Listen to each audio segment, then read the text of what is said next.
Hi, this is Summer Kennard from writinglikeamother.com, and I want to give you a tour of our church bag. This is a simple oiled canvas tote that we got from Target years ago, and that's usually what we use because it's pretty sturdy, but we can use any tote bag. Sometimes we switch this out too. I want to go through and show you real quick. We have a variety of sensory issues in my family, and you can see how the things we carry with us accommodate those. We have also one neurotypical child and 4 kids on the spectrum. So here we go.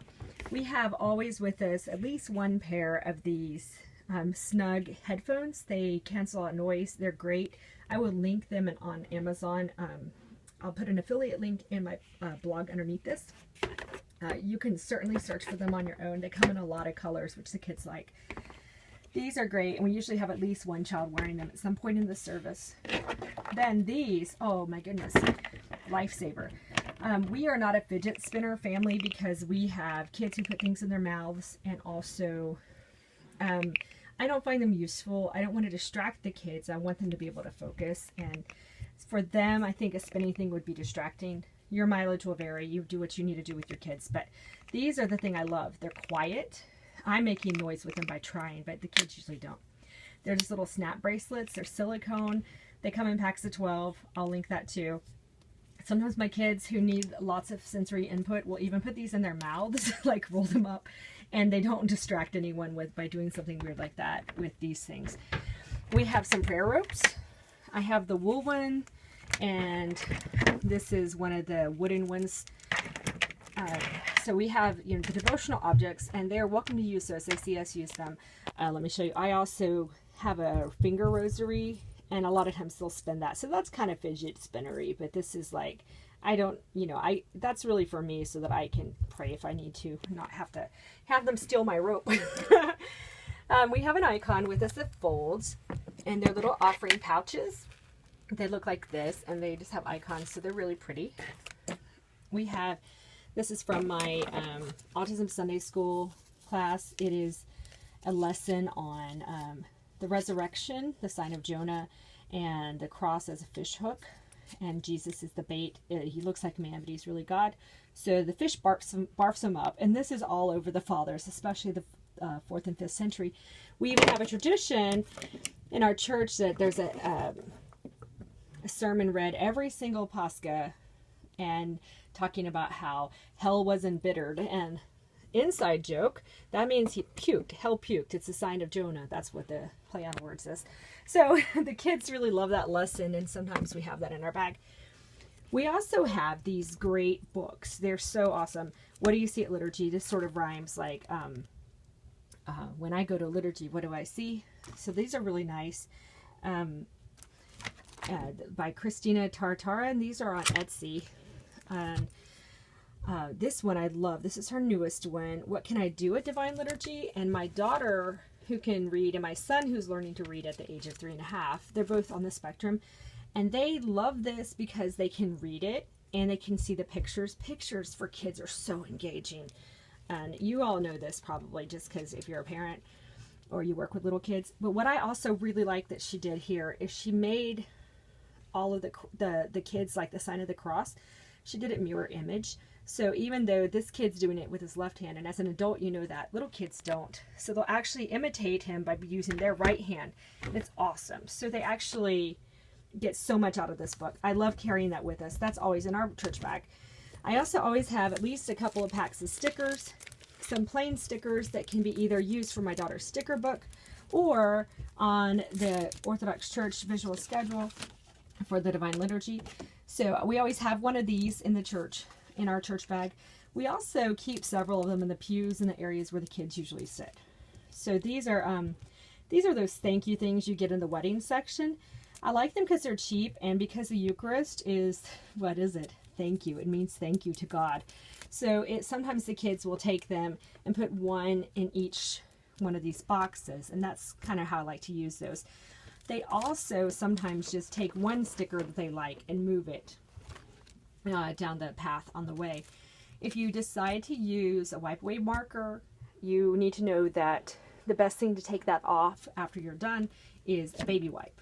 They don't come off laminate very well unless you use a baby wipe. The other thing that we do with these, though, is my daughter has her book, and it's just half-size paper that you can get over near the planners in most like department stores, Walmart or Target or wherever, and it is college ruled paper.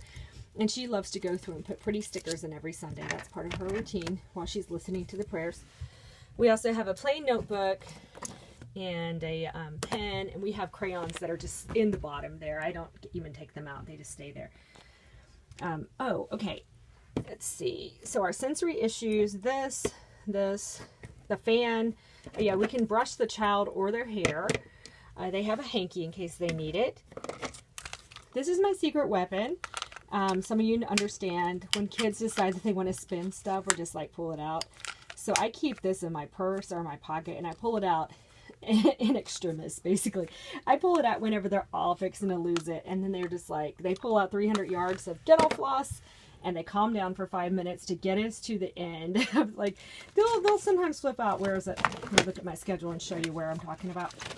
Okay, there's a prayer before the communion, right? And then there's a hymn. I don't have it in here, but there's a hymn. We sing this hymn while Father goes back and does the final prayers, right?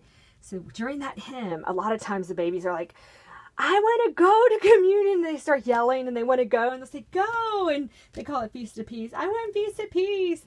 And so we sometimes have to pull out all the stops right at that point. Also, if you are watching this and you are Roman Catholic, then you know that this is the Roman Catholic Mass. This is what you would have instead, right? So that's yours. And I have the Episcopalian one, but it actually, I have that in a different part of my office, so I can't grab it real quick. So we have the Lord's Prayer visual, and the kids like to look at that, especially my little son who is who mostly speaks in this language. He really enjoys that. This is a prototype. It's not up in my Etsy shop yet, but this is a core vocabulary board made for the Divine Liturgy. Let's see here. So let me show you.